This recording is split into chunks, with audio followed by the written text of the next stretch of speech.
네, 오늘은 제 5주일이고요. 12문에서 15문 완전한 의의 충족과 중보자라는 이제 제목으로 보겠습니다. 우리가 지난주까지 제 1부를 마쳤고요. 오늘부터 이제 2부에 시작하는데요. 이제 지난주까지 우리가 1부에서 뭘 배웠죠? 1부에서 1부에서 주로 다룬 게 1부에서 주로 다룬 게 뭡니까? 뭘 다뤘죠? 주로 다룬 게 뭐였습니까? 주로 다룬 게. 예, 지난주까지 우리가 주로 다룬 게 뭐였죠? 뭐예요? 간단하게 말하면 되잖아요. 뭘 다뤘죠, 지난주까지 우리가?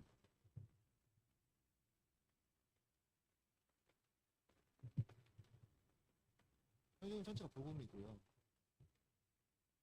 그냥 이제 쉽게 말하면 이제 로지전에 말하면 인간론인데 인간에 대해서 어떤 걸 배웠냐? 왜 구원받아? 예, 예, 예, 예. 그렇죠. 제가 그러니까 이게 뭐예요? 인간의 현 상태.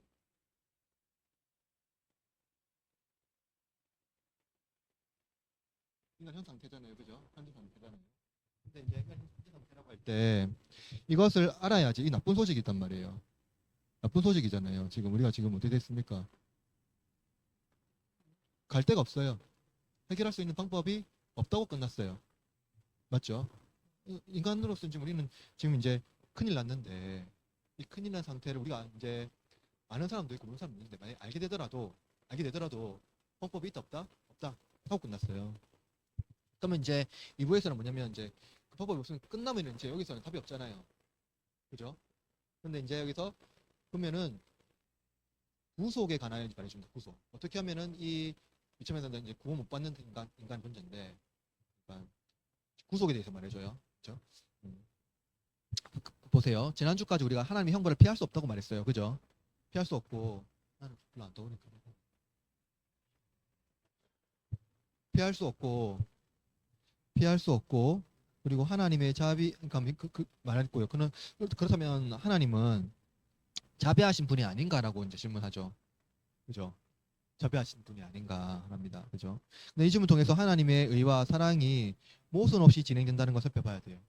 제가 말했잖아요. 하나님의 그러니까 인간은 지금 큰일 났잖아요.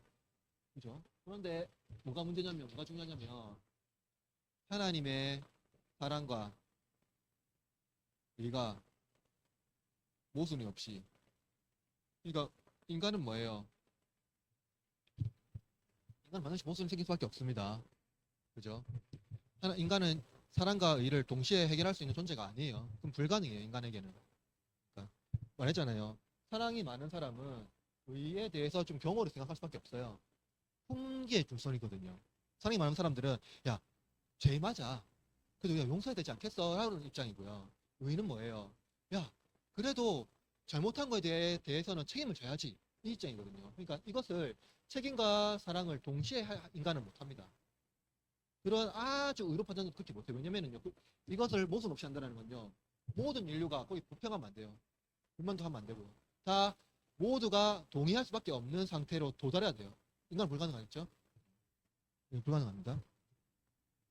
그렇죠? 그래서 이제 를 통해서 이제 그러면은 어 이제 이거예요. 아마도 여러분이 문제 달리 보면 그리스도인이라면 양보와 배려를 많이 해야 한다고 생각할 거예요. 그죠? 그리스도인이라면 적어도 양보와 배려 많이 해야죠. 그러니까 예수님 안 믿는 사람에게 뭐 해놓고 생각합니까? 야, 예수님 믿는 사람은 양보해야지. 기본적으로 우리는 그런 태도를 가지려고 하잖아요. 예수님 안 믿는 사람이 양보하고 막 그러려 한다니까. 그렇죠? 손해를 보더라도 예수님께서 행하신 거 하면은 정도의 차이는 있겠지만 정도의 차이는 있습니다. 누군 더 잘하고 누군 더 못한 수는 있습니다만은 그래도 예수를 믿는 사람이라고 한다면 불신자에게 어느 정도 그런 마음은 없지는 않을 거예요. 그죠? 그러니까 쉽게 말하면 이거예요. 이러한 이제 생각의 기저에는 현실은 불완전하고 없어질 세계이지만 천국은 완전하고 영원한 세계라는 인식이 있기 때문일 겁니다. 그러니까 야 어차피 우리는 구원받았으니까 야 저들한테 양보하는 게 맞지 않냐 하는 거예요. 그래서 이제 뭡니까? 천국은 완전하고 영원한 세계이지만 현실은 불완전하고 없어질 세계라고 생각했어요. 근데 그렇게 우리 이제 옛 어른들이 이렇게 많이 요구했죠. 어른들이 그 뭐냐 그 뭐냐 뭐냐 저 너머의 세계를 굉장히 많이 강조했어요. 저 너머의 세계, 구원받는 세계. 현실 말고 현실은 욕심 부리지 마. 없어질 거야. 욕심 부리지 마. 어차피 예수 믿는 사람들은 천국을 바라봐야지. 이렇게 많이 말한단 말이에요. 그죠? 그래서 이거예요. 쉽게 말하면 일선적인 욕구와 욕망은 영적인 삶을 방해하는 요인이기 때문에 제거해야 한다고 생각하는 거예요. 동의합니까 혹시? 어느 정도 동의하죠. 먼저 우리 신앙인이니까요. 맞잖아요. 일상적인 욕구와 욕망은 영적인 삶을 방해하기 때문에 용이기 때문에 제거해야 되는 게 맞다고 생각해요. 근데 여기 말해서 현대인들, 특별히 예수님 안 믿는 사람들 절대 동의 안 하거든요. 그죠? 보세요. 이런 생각에 기저에 깔려 있는 게 뭐냐면 잘 보세요. 현실은 부정하고 내세는 긍정하는 삶을 살게 하는 거예요. 왜냐면 현실 세계는 뭡니까? 욕구와 욕망의 세계고요. 내세는 영원한 세계이고 거기는 이제 욕구와 욕망이 없는 세계라고 생각하니까요. 그죠? 그러니까 세속적인 사람일수록 무엇을 긍정할까요? 당연하겠죠. 세속적인 현실은 세속적이니까요. 긍정하고요. 왜냐면은 근데 내세에 심판이 있다라는 말 좋아할까요? 싫어할까요? 싫어하겠죠, 당연히. 그러면은 현실에 뭐냐 이것을 막 즐기는 거에 대해서 꼬리 깨름직하잖아요, 뭔가 심판이 있다고 생각하니까. 그런데 종교적인 사람일수록 뭐를 더 긍정할까요? 내세를 긍정해요. 근데 그 우리나라의 80년대, 그러니까 좀 힘든 시대 때, 70년대까지, 한 80년대까지는 내세를 굉장히 강조했습니다. 현실을 부정하고요. 특별히 우리나라 초기 기독교 들어왔을 때는 현실 다 부정했어요. 너무나 힘들었어요. 그러니까 일반 평민들은요, 지금 사는 게 너무 고통스럽거든요. 그래서 다 내세를 믿었어요. 맞죠? 그게 굉장히 종교적인 사람일수록 현실을 부정하고 내세를 긍정하게 되고요. 세속적인 사람일수록 현실을 긍정하고 내세를 부정하게 되는 이러한 양극이 생기는 거죠. 좀 이해됩니까? 그래서 이제 이게요, 사실은요, 근대화, 현대화할 때 아주 엄청나게 영향을 줬어요. 19세기부터 20세기 현대 문명 지성사의 거장 3인을 말하면 여러분 누구라 생각합니까? 19세기부터 20세기 현대 문화의 문명과 지성사에 아주 큰 핵심을 놓은 사람 3인이라고 생각합니다. 예, 여러 사람이 있는데요. 대표적으로 학자들은 이 세 명 딱 꼽아요. 칼 막스, 니체, 프로이트 이 세 명 꼭 꼽아요. 근데 이 사람들이 또 독일 출신이거든요. 아무튼 재밌습니다. 아무튼 이 사람들은 종군과 사상의 차이가 있죠. 칼 마르크스는 정치 사상가예요. 정치 경제 사상가예요. 프리드리 니체는 철학가입니다. 그리고 프로이트는 의사예요. 정신과 의사죠. 근데 공통점이 뭐냐면 근대 사상을 해체했다는 겁니다. 뭐냐면은요, 고대와 중세 사이에 큰 영향을 준 사상은 뭐냐면은요, 고대 그리고 중세, 근대까지. 근대라고 말하면 18세기입니다. 18세기까지. 고대라면 이제 이제 AD로 따지면 BC도 있지만 1세기부터라고 합시다. 1세기부터 BC도 있지만, 근데 사실은 고대로 가면 BC부터 이제 누구의 영향이냐면 플라톤. 중세는 이제 아퀴나스. 근대는 이제 칸트 등. 하여튼 이런 인물들이 있단 말이에요. 근데 이런 인물들이 대부분 어떤 사상을 했냐면은요, 이원화시켰어요. 세상과 뭡니까? 세상과 이제 이데아를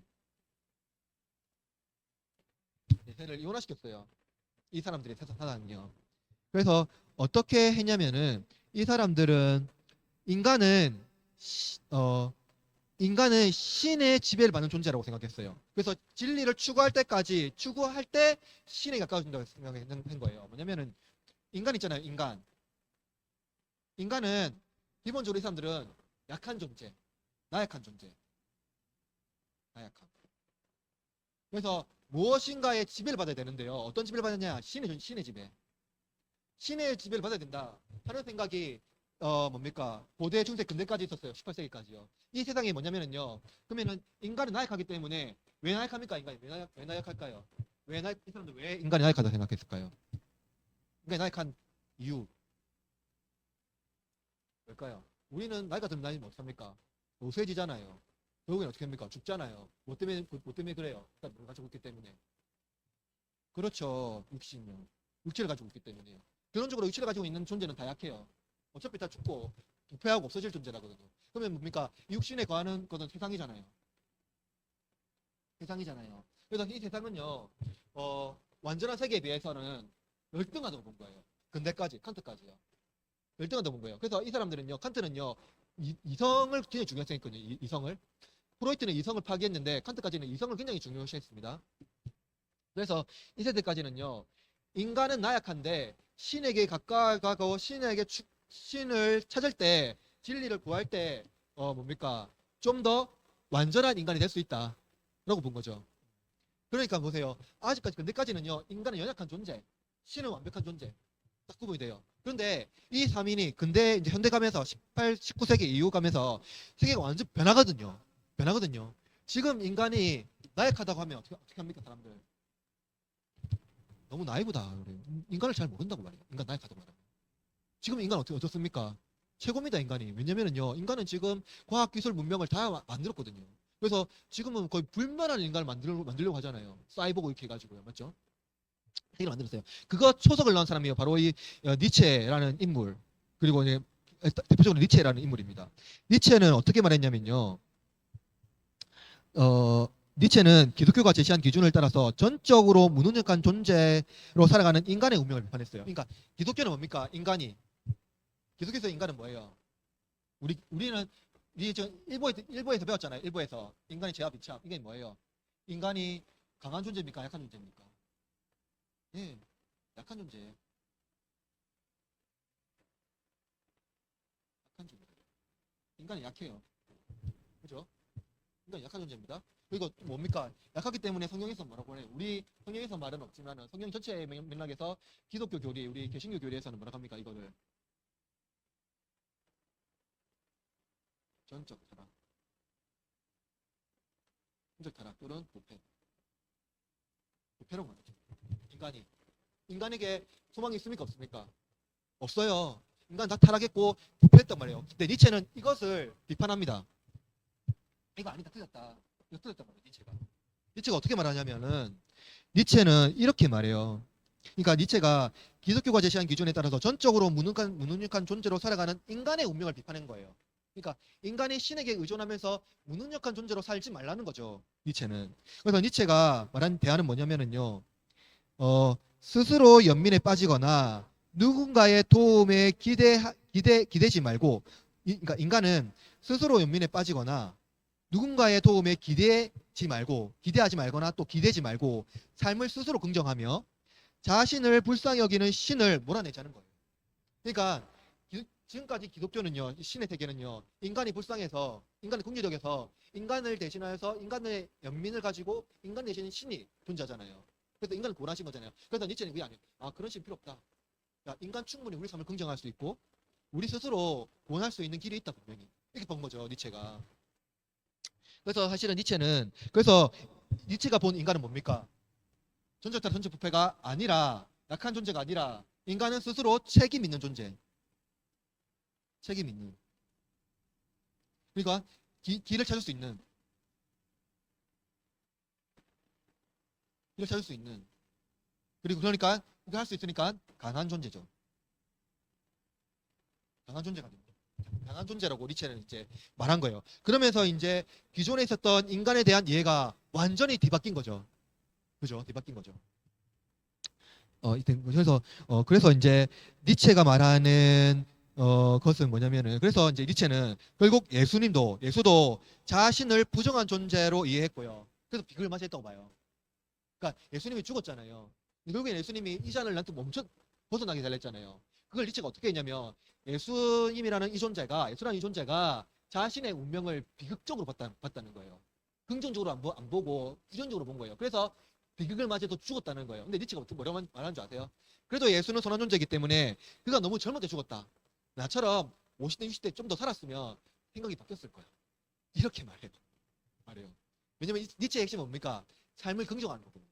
삶을 부정해서는 안 돼요. 그죠? 후회해서는 안 되고. 그걸 니체가 뭐냐면 나중에 이버맨 씨라고 하는데 그 초인이라 그러거든요.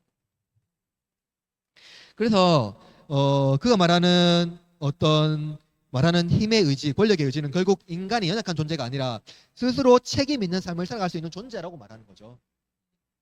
그래서 그의 철학을 긍정의 철학이라고 말하는 이유입니다. 그래서 인간은 현실을 긍정하고 자기의 삶을 자유롭고 책임 있는 존재로 이해하기 때문에 니체가 이제 말하는 거죠. 즉 그는 내세를 위하여 현실을 부정하는 기독교적 종말론을 비판한 것입니다. 아시겠죠? 그러니까 내세를 위해서, 그러니까 기독교적 종말론이 이것도 사실은 맞지 않는 건데 어쨌든 이해가 된 건 뭐냐면 종말론, 그러니까 좀 종말론. 그래서 기독교 종말론, 니체가 이해한 종말론은 내세를 위해서 뭡니까? 현실을 부정하는 거. 이게 과연 온전한 인간의 삶인가 했을 때 니체는 아니다. 현실을 긍정해라. 현실을 책임지고 살아라. 이렇게 말한 거죠. 그래서 칼막스도 하나님의 섭리와 기독교적 종말론 때문에 현실을 정하지 않고 적응하려는 기독교를 비판합니다. 그죠? 칼막스도 그죠? 여러분 종교는 인민의 아편이다 말 많이 들어봤죠? 많이 들어봤죠? 종교는 인민의 아편이다 말 많이 들어봤을 거 아니에요. 그게 왜 그러냐면 이게 기독교에는 하나님의 섭리 있잖아. 하나님의 섭리. 근데 칼막스가 이 하나님의 섭리를 어떻게 봤냐면 인간이 태어나면서 그 뭡니까? 인간이 살면서 살아가는 여러 가지 환경이 있는데 그것을 뭡니까? 하나님 섭리 때문에 그냥 현실에 뭡니까? 칼막스 어떻게 합니까? 적응하지 못해요. 적응. 현실에 맞췄습니다. 그래서 뭘 할 수 없습니까? 현실에 적응하는 인간은 뭘 할 수 없습니까? 저항할 수 없어요. 저항할 수 없어요. 그래서 칼막스는 마치 종교가 현실에 하나님의 섭리라는 약물에 빠져가지고 현실에 적응하는 정하지 못하는 아편을 맞았다 이렇게 봐요. 칼막스가. 그래서 보세요. 그러면 니체랑 막스 같은 경우는 뭡니까? 현실을 직시하고 긍정하고 현실을 책임있게 살아가는 존재로서 인간을 말한 거죠. 근데 생각해 보세요. 이들이 말하는 인간론, 우리가 지금 살아가는 21세기의 인간론하고 뭐가 다릅니까? 네, 같죠. 비슷하죠. 어느 정도 약간 더 우리가 좀 더 심화되어 있지만 그거 비슷해요. 그죠? 근대에서 현대로니까 지금 현대는요 인간에 대한 긍정이거든요. 왜냐면 지금 과학기술 문명이 인간에서 엄청 발전됐잖아요. 뭐 사실은 지금은요 과학기술 문명으로요 팔이 절단돼도요 로봇 기술로요 또 그러면 그게 가능하대요. 그 뭐냐 뇌과학으로 해서 그 뭐냐 이거 그러니까 그 줄기세포인가요 그게 이게 예, 인공팔 해가지고 그 인공팔이 아니라 진짜 뇌과학으로 해서 저희가 인식하는 대로 움직일 수 있게 만들 수 있대요. 엄청난 거잖아요. 그렇잖아요. 하여튼 뭐 그리고 또 어떤 사람은 데이터 해가지고 죽은 사람을 데이터 세계에서 살게 할 수 있는 영생을 만든다. 이런 세계가 자 그러니까 인간에 대한 초긍정 시대를 우리 살아가고 있어요. 그리고 지구가 멸망하더라도 우리는 화성을 꿈꾼다. 맞잖아요. 초긍정의 인간의 세계를 살고 있어요. 이러한 세계에서 성경이 말할 수 있는 기독교 인간론을 어떻게 말할 수 있을까 하는 거죠. 이제 보세요. 이들에게 예수와 기독교는 나약한 인간을 위로하기 위한 방편에 불과하다. 그죠? 예수와 기독교는 나약한 인간을 위로하기 위한 방편이다. 그러니까 뭐 약물 같은 거다. 그러므로 이들은 인간은 스스로 자기를 책임 있게 살아가는 존재로서 실존주의 철학과 내세를 부정하는 유물론적 관점을 발전시켰다. 그러나 성경은 현실과 내세를 구분하지도 않습니다. 그렇다고 해서 인간 스스로 문제를 해결할 수 있도록 유기하지도 않는다는 거예요. 성경은 인간이 전적 타락, 전적 부패겠다고 말하고 있으므로 이들과 달리 인간이 책임질 수 없기 때문에 다른 누군가의 의와 다른 누군가의 의와 순종에 의지해야 한다고 말하고 있어요. 그죠? 이것이 제 5주일의 핵심이라는 겁니다. 자, 본론 넘어가 봅시다. 자, 12문 옆에 12문. 시작. 하나님의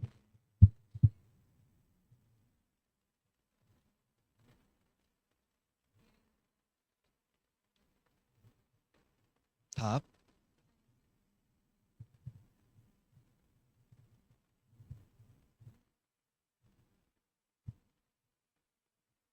그죠? 자, 시임문 보세요. 시임문 보세요. 보면은 두 가지를 질문하고 있어요. 진짜 맞죠? 첫째로 뭐예요? 소극적으로 어떻게 하나님의 형벌을 피할 수 있는가? 그죠? 보세요.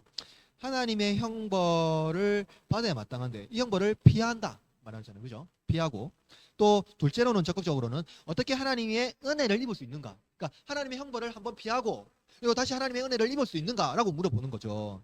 이해죠? 근데 여기서는 두 가지 방법이 있습니다. 하나는 우리 자신을 만족시키는 거고요. 그죠? 우리 스스로 아까 니체 말했던 거죠. 너의 삶을 책임지고 네가 책임을 지고 네 삶을 긍정하고 살아라. 스스로 책임지는 거. 둘째로는 뭐냐? 책임지는 겁니다. 그리고 이제 우리가 율법에 순종하면 하나님의 이것은 뭐냐면 우리가 율법에 순종하여 하나님의 의를 충족하는 거예요. 이것은 뭐냐면 이제 자신이 만족시키는 거예요. 갈라디아서 3장 10절 말씀 읽어볼까요? 시작. 물은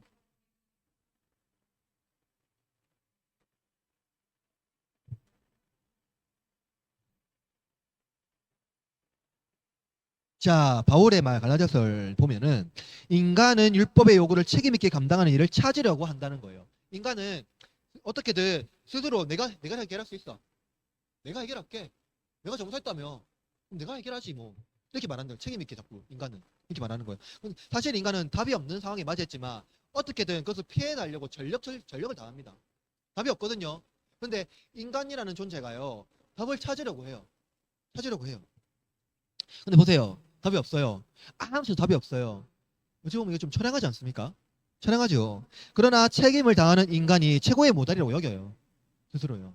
야, 인간의 책임을 지는, 야, 책임 있는 인간이 진짜 좋은 인간 아니가. 이렇게 말하는 거죠. 그럼 생각해 봅시다. 어떻게 하면 하나님의 의로우시고 거룩한 심판을 인간이 책임 있게 감당할 수 있을까요? 죄 있는 인간은 하나님과 불화하여 다시 하나님의 은혜를 누릴 수 없게 된 것은 성경에서 말하면 사실이에요. 맞죠? 그리고 우리가 삶의 실존적으로 보면은요, 인간 정말로 해결이 안 되잖아요. 이 죄의 문제가. 엄청나잖아요. 죄 있는 인간은, 그래서, 근데 방법이 있습니까? 그래서 방법이 있을까요?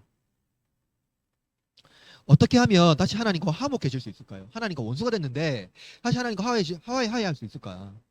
우리가 잘못을 싹싹 빌고 다시 그런 죄는 짓지 않겠다고 용서를 구하면 죄가 없어질까요? 야, 하나님 정말 잘못했어요. 한번 물도 넣고 빌고 뭐 비나이다 하면은 죄가 없어질까요? 우리는 죄를 뉘우치고도 용서받고 다시 그 죄를 반복하죠. 그죠? 반복합니다. 그래서 이것은 의를 충족하는 방법이 아닙니다. 아무리 싹싹 빌고 죄를 용서받으려고 막 구하더라도 이것은 방법이 아니에요. 만약 하나님이 사랑이기 때문에 의의 충족이 없이 용서하신다면 그것은 그야말로 무슨 은혜입니까? 값싼 은혜죠. 그러니까 하나님이 너무 사랑이 많아서 그냥 그러니까 불의한 자를 그냥 용서해 주는 거. 그 어떤 대가 없이. 그러니까 그 불의의 답 없이 그냥 용서해 버리는 값싼 은혜라는 거예요. 오늘날 예수의 십자가를 아주 가볍게 여기는 경우가 더러 있죠. 예수님의 십자가가 나의 모든 죄를 사한다고 말하기 때문에 말하기에는 효능감이 떨어진다고 여기는 겁니다. 예수님의 십자가가 나의 모든 죄를 사한다고 말하기에는 그 효능감이 떨어진다고 여기는 거예요. 예. 나한테 피부로 안 와닿는다. 예수님이 나의 모든 죄를 십자가에서 다 심으셨다고 했을 때 내 피부로 안 와닿는다 이렇게 말하는 거죠. 어. 그러나 하나님의 아들이 나의 죄를 위하여 죽으셨다면 그보다 큰 죄가 어디 있으며 그보다 값비싼 은혜가 어디 있겠습니까? 그죠? 이것은 가인과 다윗을 비교하면 더 쉽게 이해할 수 있습니다. 가인이 아벨을 죽였을 때 어떻게 해서든 하나님의 진노를 피하려고 했어요.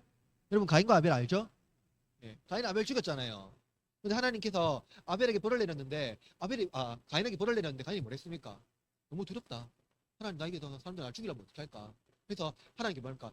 너를 해하는 사람은 더 7배나 벌을 받을 거다 이렇게 말하잖아요. 그래서 가인이 말한 건 뭐예요? 가인은 무엇을 얘기했습니까?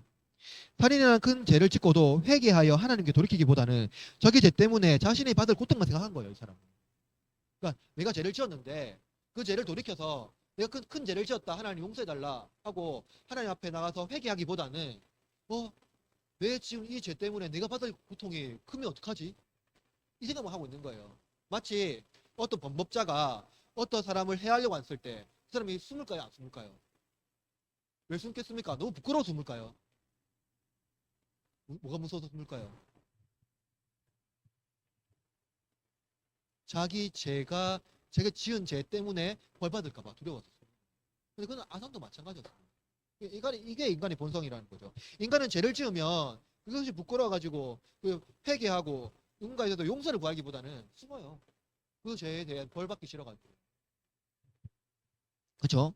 이 가인이 하나님 앞에서 쫓겨나는 형벌이 얼마나 무서운지를 알지 못하고 그는 오히려 육신의 생각만 보존하는 데 마음을 쏟았어요. 그는 참된 생명이 무엇인지 모르고 하나님을 떠나버렸습니다. 오늘날 자신의 죄가 드러나게 되면 사람들은 어떻게 반응합니까?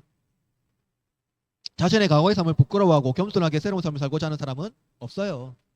그죠? 없어요. 대부분 뭐라고 생각할까요? 재수 없어 걸렸다고 생각합니다. 야, 다른 사람 다 죄 짓는데 내가 재수 없어서 걸렸어.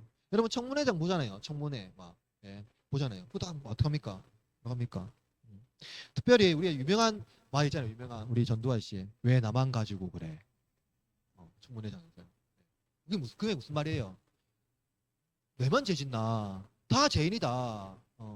근데 또 우리 옛날에 그 엄청난 그 뭡니까? 죄수 사형수 해서 누구는 뭐하고 유전 유죄 무전 유죄 막 이런 말 있잖아요. 막 누구는 뭐 권력이 있어서 죄를 용서하고 누구는 뭐 심판받고 막 이런 거 있잖아요. 인간이. 그래서 다 그렇게 이제 생각하는 거죠. 그렇다면 여러분 다윗은 어떨까요? 다윗은 가인과 달리 다윗은 죄가 하나님과의 관계를 단절된다는 사실을 알고 있었어요. 다윗은 나를 주 앞에서 쫓아내지 마시며 주의 성령을 내게서 거두지 마소서라고 기도했어요. 다윗은 형벌에 대한 면죄를 구하지 않았고요.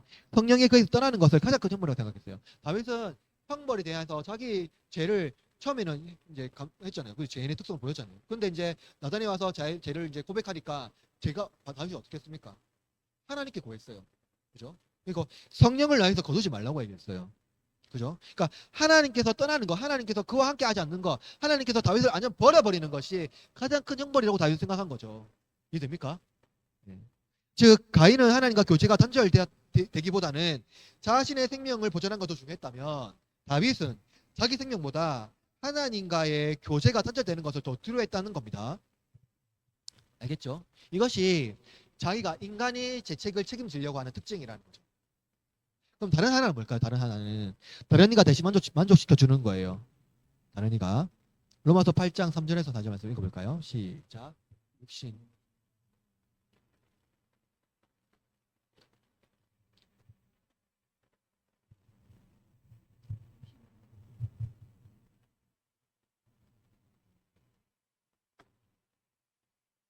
자, 요번 3장 16절 시작.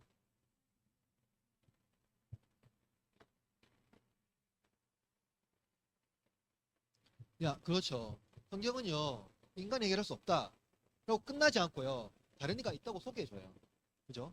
그리고 나서 그에 의하여서 우리의 의가 충족이 될 뿐만 아니라 그의 순종이 우리의 순종으로 받아들이는 거죠. 그래서 그를 믿는 자마다 멸망하지 않고 영생을 얻게 하신다는 거죠. 이 복음적인 방법이죠. 그러나 성문에서 배본 바와 같이 인간은 책임 있는 존재로서 자기 삶을 개척하고 살아가는 존재이길 원합니다. 인간은 스스로 충분한 길을 개척할 수 있다고 말하는 거예요. 그렇다면 요리문답은 어떻게 말할까요? 13번 읽어볼까요? 13번 시작. 답.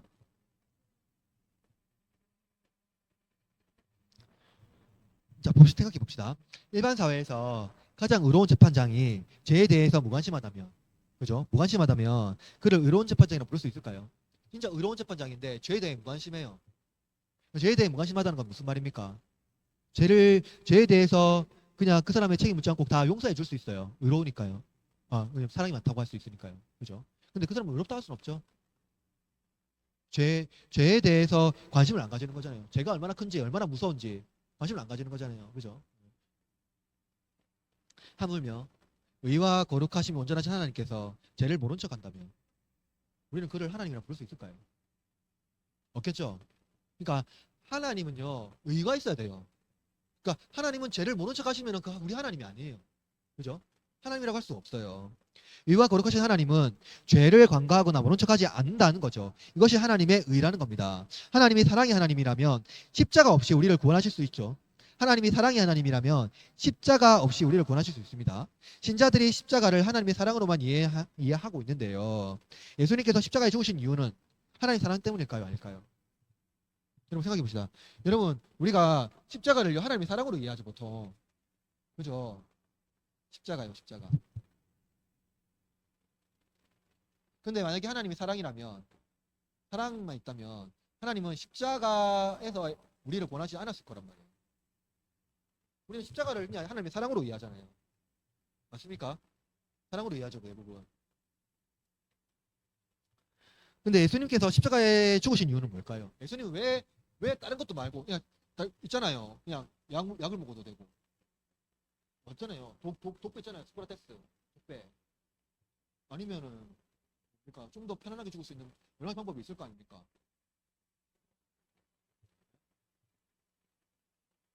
그러니까 좀 더 깊이 생각해보고. 그렇죠. 그러니까 십자가가 뭐예요, 당시 십자가? 어떤 사람이 여기서 죽습니까? 어떤 죄인이요? 그냥 사형제가 아니에요. 예, 그 뭡니까? 어, 그 당시 로마 세계에서 로마 황제가 명하는 죄예요. 로마 황제만 명할 수 있고요. 그리고 이 십자가에서 예수님이 죽으신 이유는요. 우리 죄가 얼마나 큰가? 우리 죄가 얼마나 큰가? 보여주는 거야. 우리 죄가 얼마나 큰가? 우리 죄가 얼마나 큰가? 십자가에서 보여주는 거죠. 그러니까 하나님께서 십자가를 택하신 이유는요. 우리의 죄가 결코 가볍지 않다. 정말로 무겁고 아주 참혹한 죄다 하는 것을 보여주는 겁니다. 십자가에서. 그래서 뭡니까? 하나님이 이 정도로 하나님의 진노가 극심하다 하는 걸 보여주는 거죠.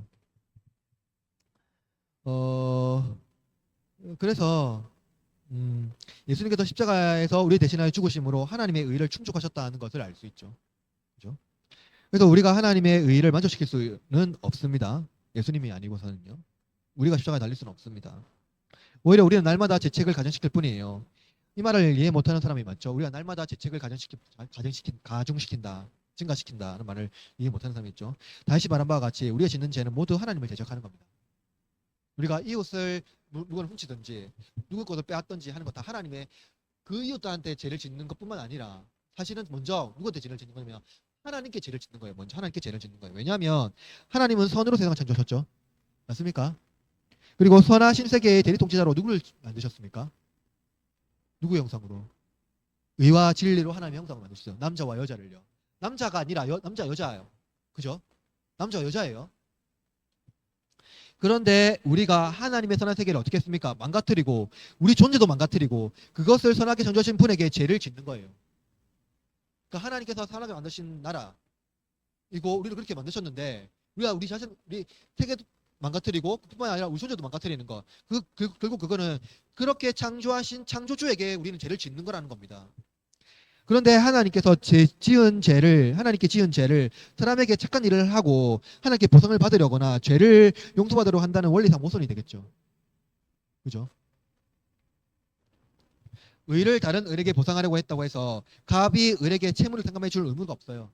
여러분 뭡니까? 채무가 있잖아요. 채무. 어떤 채무 상황들이 있을 거 아니에요. 그러면은 갑을 있잖아요. 갑을. 을 있잖아요. 오히려 누구한테 채무를 갚아야 됩니까? 갑한테 갚아야 돼요. 그죠? 그러면 갑은 이 채무를 이제 다 완료가 되면 없던 것으로 해주는 거예요. 근데 이 을이요. 다른 을한테 뭐 선을 했다. 착한 일을 했다. 좋은 일을 했다 해서 이 갑이 이 을을 용서해줘야 됩니까? 채무를 갚았다 해서 용서해줘야 됩니까?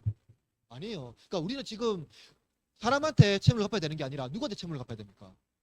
하나님께 채무를 갚아야 돼요. 우리 모든 채무를요. 근데 그게 안 된다는 거예요. 그러니까 우리는 자꾸 을이 을한테 뭘 좋은 거 하고 잘했다고 해서 하나님 용서해 준다고 생각해요. 선한 사람한테 했다고 해서 용서를 받으려고 한다는 거예요. 그거에 원리상 안 맞다는 거죠. 이해됩니까? 그죠? 그래서 있잖아요. 채무는 더 무거워지는 거예요. 보세요. 지금 원래 지금 성경해 볼게요. 만약에 채무가 있어요. 그러니까 의뢰했어요. 만약에 이게 1월 했다가 합시다. 그럼 1월부터 지금 상환을 해야 돼. 쭉 해야 돼요. 하루하루가 지나면 채무 어떻게 됩니까? 증가돼요.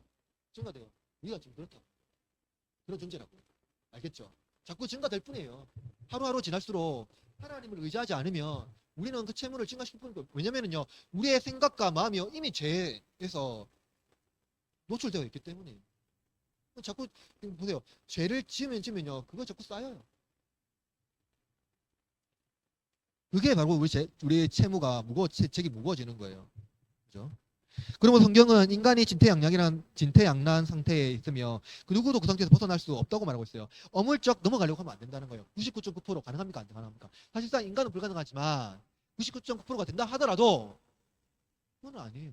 그죠? 그러니까 어물쩍 야 99.9%면 성공이지라고 말할 수 없다는 겁니다. 하나님 앞에. 물론 그 누구도 그 정도에 도달할 수도 없고요. 우리 종종 강조하는 하나님의 의가 없이는 사랑이 존재할 수 없다는 것을 잊어서는 안 됩니다. 그러니까 사랑이라고 말할 때 반드시 뭐를 지나야 된다고요? 의를 지나야 돼요. 네, 의를 거쳐야 돼요. 자, 14문 읽어봅시다. 시작. 어떠한 피조물이라도 써 우리를 대신하여 하나님의 의를 만족시킬 장. 답 시작.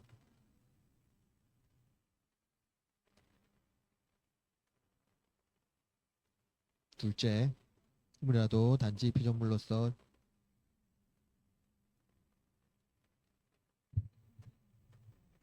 자, 이 질문에서 요구하는 것은 어떤 피조물 중에 우리를 대신하여 하나님의 의를 만족시킬 수 있느냐는 거예요. 그래서 핵심은 하나님께서 창조하신 만물 중에 무엇이 하나님의 형상으로 창조된 존재를 대신하여 하나님의 의를 만족시킬 수 있느냐는 질문입니다. 이 질문의 답은 두 가지예요. 첫째로는 하나님은 정의롭게 판단하시기 때문에 사람이 범한 죄를 다른 피조물들의 죄로 돌리지 않는다는 거예요. 사람이 죄를 지었는데 동물이 대신 죄를 갚거나 뭐 다른 것들이 뭐 죄를 갚거나 이렇게 안 된다는 거예요. 사람이 죄를 갚아야 되는 거예요. 둘째는 피조물과 하나님의 영원한 진노라는 개념을 이해해야 합니다. 구약시대의 피조물, 즉 동물이 인간의 죄를 감당했죠. 양들이나 소들이 나왔죠. 감당했죠. 그러나 그것은 뭡니까? 일시적입니다. 왜냐하면 하나님의 영원한 진노를 바라기 때문이에요. 그래서 그러니까 하나님의 영원한 진노는 뭡니까? 한 번에도 끝나는 게 아니에요. 완전 소멸해야 돼요. 인간의 죄를 맞죠? 소멸해야 돼요. 그래서 동물이 인간의 죄를 대속해서 준다고 하더라도 그것은 의식에 불과한 거예요. 그냥 한 번에 치러진 의식이요. 즉 하나님의 영원한 형벌에서 누구도 용서받지 못한다는 거예요. 만약 태양과 달, 별, 그리고 심지어 천사들이 인간을 대신해 형벌 받는다 하더라도 하나님의 의가 충족되지 못한다는 거예요. 왜냐하면 그 존재 자체가 다르니까요. 그러니까 하나님은 인간의 죄를 다른 피조물에게 돌리지 않는다. 왜냐하면 피조물은 하나님의 형상이 아니에요. 또 그죠? 저 하늘의 우리는 사람은요, 저 태양을요 하나님처럼 만들고 별을 하나님처럼 만들고 그리고 또 저 우주 뭐 여러 가지 자연을 하나님처럼 섬겨요. 그죠?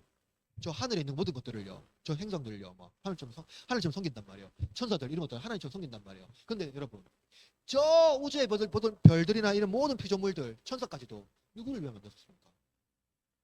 누구를 위해 만들었나요? 네, 우리보다 못한 존재들이에요. 이 피조물 중에 인간보다 나은 존재가 없어요. 왜냐면 그거는 하나님의 형상이 아니에요. 피조물 하나님의 형상이 아니고요, 우리가 하나님의 형상이에요. 그죠? 근데 우리는 우리보다 못한 존재를 통해서 마치 신에게 가는 것처럼 하는 거죠. 그러니까 인간이 얼마나 자신의 존재도 알지 못하고 막 그러는 걸 알 수가 있어요. 그러니까 하나님은 인간이 자기 형상으로 회복되기를 원해요. 회복되기를 원해요.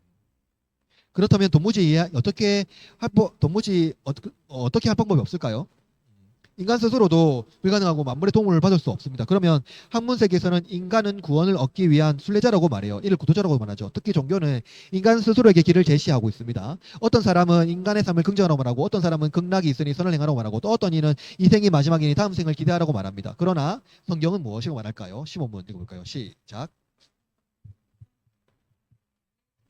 답 시작.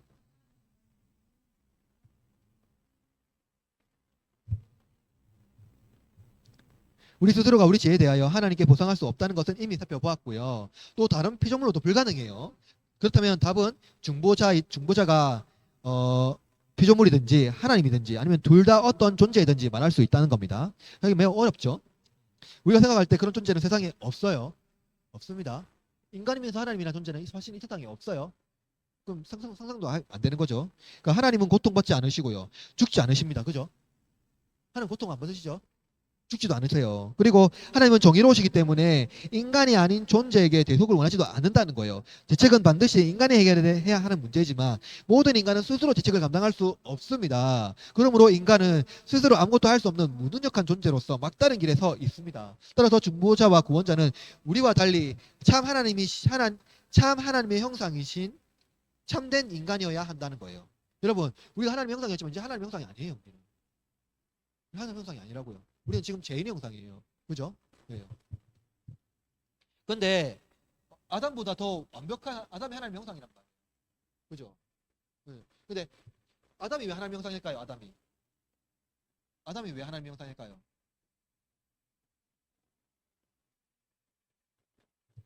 그렇죠. 타락하기 전인데 타락하기 전인데 하나님께서 왜 아담을 자기 형상이라고 했어요? 형상이 뭐예요, 여러분? 형상이 안 보이는 겁니까? 보이는 겁니까? 그래요. 하나님 원래 안 보이시잖아요. 보이는 존재로 만든 거예요. 하나님 형상대로. 보이는 진짜. 실제로 하나님이 눈에 보이게 만드신 거예요. 아담을. 근데 그렇다면 타락했잖아요. 그러면 하나님의 눈에 보이는 존재로서 흠이 없고 완전한 하나님의 형상은 누굽니까? 보이는 존재로서. 예수님이에요. 예수님. 예수님 완전한 하나님의 형상. 하나님의 형상. 그렇죠? 그래서 요리분들 말하는 게 있잖아요. 왜요, 여러분? 그래서 요리분들 말하는 건 뭐예요? 참 하나님, 참 인간. 그러니까 뭐예요? 참 하나님이라는 거는 100% 하나님이에요. 100% 하나님. 참 인간이란 뭐예요? 100% 인간이에요. 여기서 말하는 100% 인간은 뭡니까? 하나님 원래 만드신 인간이에요. 하나님 형상이 원래 인간이에요. 그 100% 인간이에요. 그죠? 그래서 이게 예수님이에요. 믿습니까? 하나님 완전한 형상. 그죠? 우리는 만드는. 그분이야 되는 거죠. 그분이야 되는 겁니다. 우리의 하나님은 우리에 대한 그 큰 사랑을 이기지 못하시고 아들을 보내셨고요. 또 우리에 대한 영원한 형벌을 감당하기 위하여 아들을 보내셨습니다. 우리는 종종 회개하면 죄를 용서받는다고 생각하죠. 회개하면. 성경은 회개가 아닌 하나님의 영원한 형벌, 회개가 하나님의 영원한 형벌에 면죄부 된다고 말하지 않아요. 그러니까 우리는 회개가 면죄부로 생각하는데 여러분 사형리 아니죠, 사형리. 사형리 알죠? CCC 출신 있습니까? 혹시 사형리 해봤어요? 해봤죠? 사형님 뭐예요? 일단은 그 하면서 주로 하려고 하는 게 뭐예요? 목표가 뭐예요, 사형리는? 회개해서 그리스도인 자녀로 만드는 거잖아요. 그래서 거기서 핵심이 뭐예요? 회개하면 하나님이 당신을 받아줄 겁니다. 하는 거예요. 그러니까 이 회개가 뭐예요? 면죄부가 돼버리는 거예요. 회개하면 하나님의 자녀가 됩니다 하는 거예요. 근데 회개한다고 해서 모든 의가 다 충족됩니까? 아니에요. 그렇지 않습니다. 성경은 하나님의 의를 단순히 회개했다고 해서 충족시키지 않거든요. 그 회개하기 전에 반드시 지나가야 되는 게 있어요. 내가 얼마나 예수 그리스도를 죽일 만큼 정말 큰 죄인인지를 신인해야 돼요. 고백해야 돼요. 그렇지 않고 회개할 수는 없습니다. 그죠? 그러한 과정을 거쳐야 되는 거예요. 그래서 어, 예수님은 우리를 용서하신 유일한 이유가 뭐냐면요. 하나님의 의가 예수님 안에서 완전히 성취되었고 충족되었기 때문에 우리가 용서받는 거지요. 내가 마치 회개해서 내가 하나님의 의를 내가 스스로 충족할 수 있다고 생각할 수 있지만 그렇게 하면 안 되는 거예요. 내가 회개를 통해서 내가 마치 하나님의 의로우심을 내가 충족한 것처럼 회개를 통해서 내가 하나님 앞에 나갈 수 있는 것처럼 생각하면 안 된다는 겁니다. 그러니까 인간은 무엇으로 하나님께 나갈 수 있는 방법이 없어요. 회개로 하든지 기도로 하든지 예배를 통해서든지 없습니다. 그죠? 오직 예수님 말고는 하나님께 나갈 수 있는 길이 전혀 없어요. 그죠? 아무리 예배를 열심히 드리더라도 예수님을 의지하지 않고는 하나님께 갈 수 없어요. 그죠? 왜냐면 예수님이 십자가에서 우리의 모든 의를 충족시켰기 때문이에요. 이게 중요하죠. 그래서 예수님께서 십자가에서 다 이루어졌다고 하는 말은 뭘까요? 그것은 예수님에서 이 땅의 모든 삶을 살면서 인간의 죄 있는 죄 모든 것들을 다 감당하셨고 다 이뤘기 때문이에요. 그래서 예수님은 저 십자가에서 다 이루었다 하고 그 형벌을 감당하셨다는 겁니다. 결론으로 인간은 신의 은총 없이 없어도 스스로 책임있는 존재가 되고 싶어 합니다.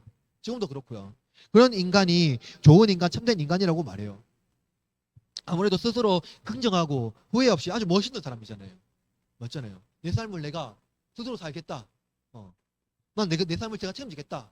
멋있는 사람이죠. 그러나 누구도 인간의 삶을 스스로 책임지고 살 수 없어요. 진화생물학자인 최재천 교수는 진화생물학자가 말하는 인간의 삶의 목적이 뭐라고 하는지 아세요? 없다고 말해요. 진화생물학자로서는 인간의 삶의 목적이 없다고 말해요. 왠지 아세요? 동물의 삶의 목적이 있을까 없을까요? 없어요. 생물의 삶의 목적이 없어요. 그와 같이 인간도 생물과 마찬가지라는 거예요. 예. 우주의 흙먼지가 될 거라 목적이 없다. 그냥 살다가 끝나는 거야. 하고 말하는 거죠. 그러나 성경은 인간의 의와 거룩함으로 창조된 하나님의 형상이라고 말해요. 하나님은 이러한 인간을 포기하지 않고 자기의 의를 축적하기 위하여 독생자를 세상에 보내시고요. 그가 우리의 유일한 구원자와 중보자 되신다 하는 것을 말해주고 있죠. 이것이 지금 우리가 5주일 12분에서 15분에 보는 예수 그리스도의 완전한 의가 우리의 완전한 의를 충족시켜준다 하는 것을 알 수가 있습니다.